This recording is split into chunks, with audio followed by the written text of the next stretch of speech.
Guys, welcome into my official college football week number 9 upset alert, where I put teams potentially on upset alerts, and we begin with a game. This one's really tough for me.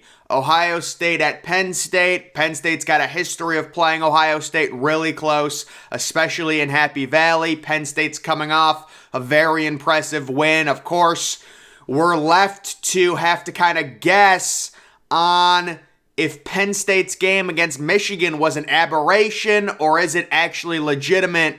I think it was an aberration. I think Penn State's going to keep this game with Ohio State very close. They match up really well. They've got a really good secondary. C.J. Stroud seems like he really struggles when he gets hit.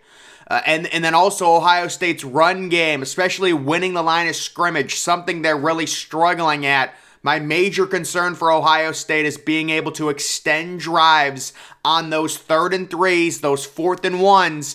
Do they have the offensive line? Do they have the running game to convert those? They did not do a good job of it against Iowa. Also, Ohio State's on the road in this situation. Personally, guys, I cannot pick Penn State, but I feel so confident that they will at least cover the 15-point spread. I believe it's 15.5 at this point. It just seems like it's the perfect matchup for Penn State. You know, we're left wondering that game against Michigan where they were totally dominated 2 weeks ago.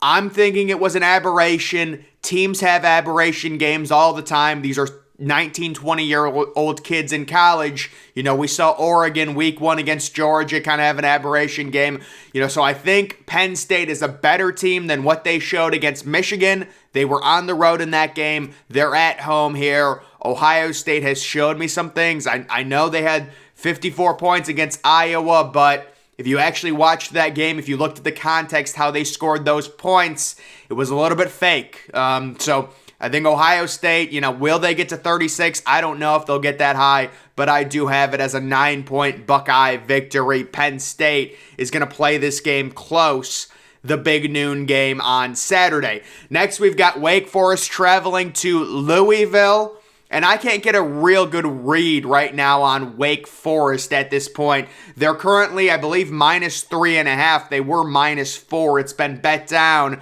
I think this is a thriller. I think Louisville is due for one of these close, big home wins. I don't know the last time Louisville has had a major home victory. The only game I can really remember is the Lamar Jackson game against Clemson back in like 2016.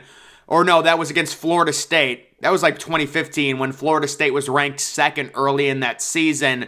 That was one of the most weird games. That was a noon start time, and Louisville beat the number 2 team in the country by like 50. It was crazy. But maybe they, you know, Wake Forest is a team, they struggle to run the ball. Back and forth game. Malik Cunningham makes some plays. Louisville's defense has been better as of late. Give me Louisville in a little bit of an upset as 3.5-point underdogs. Next, we've got Old Dominion traveling to Georgia State. This line hovering around 4 or 3.5, depending on what sports book you look at. To me, Old Dominion is just a better team.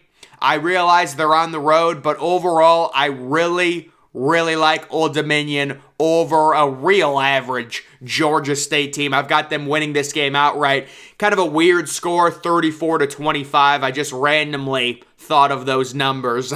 Next, we've got Kentucky traveling to Tennessee. So Tennessee opened originally as 14-point favorites. The line got bet down to 12.5.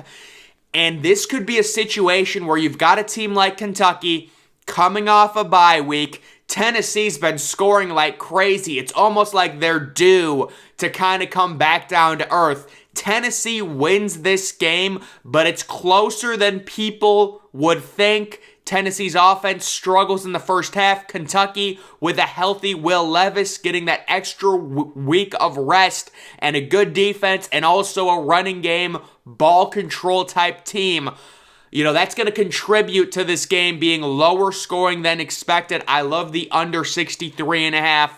I realize Tennessee normally always goes over, but it just feels like this is a self-correct type game where you're facing a team that wants to keep it low scoring, that's coming off a bye week, that has a good defense. All of that contributes into this being a game that Kentucky covers, and the under 63 clearly hits, in my opinion. We've got Cincinnati traveling to UCF, and, UCF let us down last week, but I think it's very important to remember and remind people this is a rebuilding year for Cincinnati. They lost so many draft picks. They cannot simply replace that. Now they're going on the road against the team that's going to be very angry. It's going to be a great home atmosphere. Those UCF fans, give me UCF. This line opened, I believe, originally Cincy -1.5 or -1. I saw it last night. It was UCF -2. There is a lot of money right now coming in on UCF to win this game. They've got an explosive offense. They're going to generate more explosive plays than Cincinnati. They have the home crowd advantage over Cincinnati. We know Cincinnati's starting quarterback, Ben Bryant, was dealing with a bit of a concussion. I believe he's okay at this point. But guys, people forget, this is the Cincinnati team that was in a dogfight with South Florida a few weeks ago. South Florida is terrible. 3:30 game. Give me UCF at home to bounce back, get the win. Next, we have South Alabama at Arkansas State. So this might be my big upset or whatever. South Alabama right now 10-point favorites. I've got Arkansas State winning it. I will note there's a lot of smart people that think South Alabama will cover the 10-point spread. I'm just going to say that. There's a lot of people that think South Alabama's covering this spread. Personally, Arkansas State is really not as bad as their record. I realize it looks bad. They're a team that can do some things. They can make some explosive plays. South Alabama, really good defense, kind of underwhelming offense. If they turn the ball over once, give Arkansas State a short field, things could get interesting. And it's a college game, so I'm just betting on this kind of being one of those weird 10-point underdog victories. We will see. Next, we have Oklahoma traveling to Iowa State. Of course, Iowa State, 1-point underdogs. Iowa State does not have a win yet, but I do have Iowa State getting their first in-conference win. They are due. Like I always say with Oklahoma, they're a crapshoot. Nobody knows, what they're going to be. They have been pretty good with Dylan Gabriel. It is surprising how bad their defense is with Brett Venables and things like that. But Iowa State, they're not as bad, as what it looks like right now. They still do have a good defense. They keep this a little bit lower scoring, coming off a bye. Next, we've got a little Friday night matchup, 8 o'clock game, BYU hosting East Carolina. All of the advanced numbers say to take East Carolina. Guys, for me, I'm going to go with the home team, but the one thing I do want to say about this game, I love the over. BYU can't defend a soul. East Carolina, we're going to call it an aberration last week, how their defense performed against UCF. I need to see it a few weeks in a row. This East Carolina team, I always thought, was kind of decent, good on offense, pretty bad on defense. Last week, it kind of was the reverse, but overall, they did still score a bunch of points against UCF, so they do have an offense. Both of these teams, Friday night, crazy. BYU, they're good. Again, they're good. They are good on offense, but it's just the defense is so bad. That will help. If you guys don't know, the over-under on this game, I believe, opened at 60. It's all the way up to like 64 the last time I checked, so the public definitely loves the over. That could be good news or it could be bad news depending on, a lot of the times the public is wrong, but still, it seems like the over should be a play on this. And I'll just go with the home team here. I'll take BYU. East Carolina due for a loss. BYU gets the win in that one. Next, we've got Baylor. I believe this is the last game I'm going to do. Baylor at Texas Tech. So Texas Tech surprised everyone last week. They had the major defensive performance against West Virginia. We were expecting a shootout. We did not get that. But it does feel like Texas Tech, possibly this being a correction game. Baylor looked really good against Kansas, in my opinion. I think Baylor football, they're better than their record. All of the metrics, all of the analytics have them as a top 25 team. I love the way they've been able to generate explosive plays the past few weeks against West Virginia. That's a game they should have won. They lost that game due to some unfortunate turnover luck. They come back, they crush Kansas. That game was not as close as the score looked.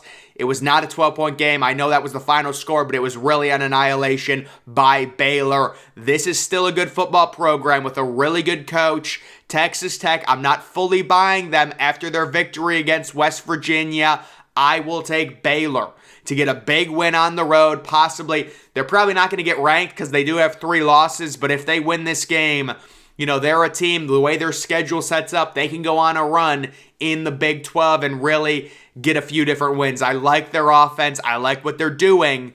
They're going to get this win. They're due for a win. Texas Tech is due for a loss. Folks, this is a parity game. It is a parity game, so we're going 38-30 in that one. It's also a 7:30 game. I believe ESPN2. You would always think this type of game would be on FS1, but I actually do think it is on ESPN2. But either way, guys, that's going to do it for my official college football Week 9 upset picks. Make sure you're following me on Twitter. Link to that's always in the description. I'm, of course, the Depressed Ginger. Thank you for watching.